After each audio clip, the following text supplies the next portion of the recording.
శుభం వ్యాధు శ్రీ గురుభ్యో నమః.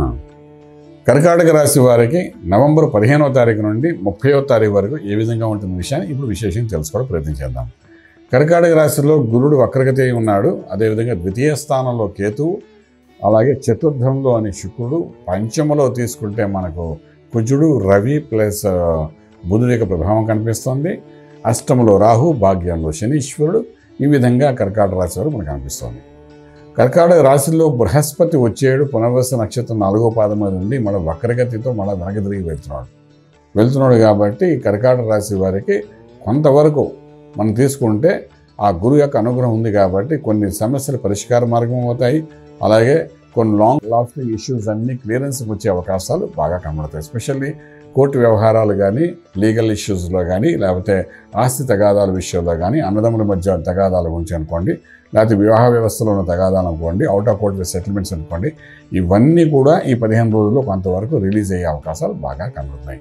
ఆర్థిక విషయానికి వచ్చి ఉన్నప్పుడు ఉద్యోగరీత్యా కొత్త ప్రయత్నాలు చేయడం మాత్రం ఏమాత్రం సందేహం లేదు, చేసుకోండి. ఒక 40% హైక్స్లో కొంత ఉద్యోగాలు వస్తాయి. అలాగే వ్యాపారం చేసుకునే వాళ్ళు కూడా వ్యాపారంలో ఇన్వెస్ట్మెంట్ ప్లాన్స్ చేసుకుంటూ ముందుకెళ్ళండి. సక్సెస్ అనేది ఇంకా ముందుకు వెళ్ళే అవకాశం బాగానే ఉంది. ఇంపోర్ట్ ఎక్స్పోర్ట్ వ్యాపారాలు చాలా అనుకూలంగా ఉన్నాయి.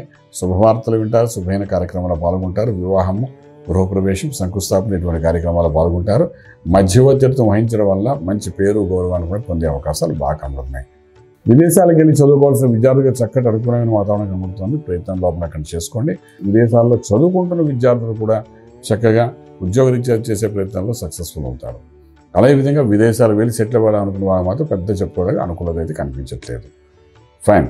ఇక ఇంపోర్ట్ ఎక్స్పోర్ట్ వ్యాపారంతో పాటు ట్రేడింగ్ చేసుకునేటప్పుడు real estate, construction, agriculture lands, అలాగే పవర్ ప్లాంట్, సోలార్ సిస్టమ్స్ ఇలాంటి వాటి మీదే ఇన్వెస్ట్మెంట్ ప్లాన్స్ చేసుకుంటూ వెళ్ళండి. అలాగే లక్కీ నెంబర్ 1 మీకు పాజిటివ్గా పనిచేస్తుంది. ఆరోగ్య విషయానికి వచ్చినప్పుడు అష్టమ స్థానంలో రాహు యొక్క ప్రభావం, భాగ్యంలో శనీశ్వరుడు యొక్క ప్రభావము, అదే విధంగా మనం చూసుకుంటే ఈ 2 యొక్క ప్రభావం వల్ల కొంతవరకు రక్త సంబంధమైన సమస్యలు ఎదురయ్యే అవకాశం ఉంది కాబట్టి దాని నుండి బయటపడడానికి ప్రయత్నం చేయగలగాలి. అలాగే పాదాల పైన, మోకాళ్ళ కిందన, అరిపాదాల పైన కొంతవరకు న్యూరో ప్రాబ్లం కూడా వచ్చి డెవలప్ అయ్యే అవకాశం ఉంది కాబట్టి దీని నుండి బయటపడే ప్రయత్నాలు కూడా చేసుకోవాలి. మేధా దక్షిణామూర్తి మహామంత్రాన్ని సాధన చేస్తే కొంచెం ఆరోగ్యం నిలకడగా ఉంటుంది. ఆ నిలకడతో ముందుకు వెళ్ళడానికి ప్రయత్నం చేయగలిగితే కొంత ఆలోచనతో, కొత్త ఆలోచనలతో సక్సెస్ రేట్స్ కూడా పెరిగే అవకాశం ఉంది కాబట్టి ఆ విధంగా మంత్రాన్ని సాధన చేసుకుంటూ ముందుకెళ్ళండి. రాజమార్గంలో రాజ్యం పొందగలుగుతారు. శుభం వ్యాధి. పూర్తి వివరాలకు సంప్రదించండి శ్రీ వేదమాత గాయత్రి జ్యోతిష్యాలయం, బ్రహ్మశ్రీ మంతా సూర్యనారాయణ శర్మ గారు, Srinilayam, first floor, 101, Sai Vaibhav layout, Chitrapuri colony పక్కన, కాజాగూడ, హైదరాబాద్ 500008. సంప్రదించవలసిన ఫోన్ నంబర్ 8855559147, 8855559148, 9849996644.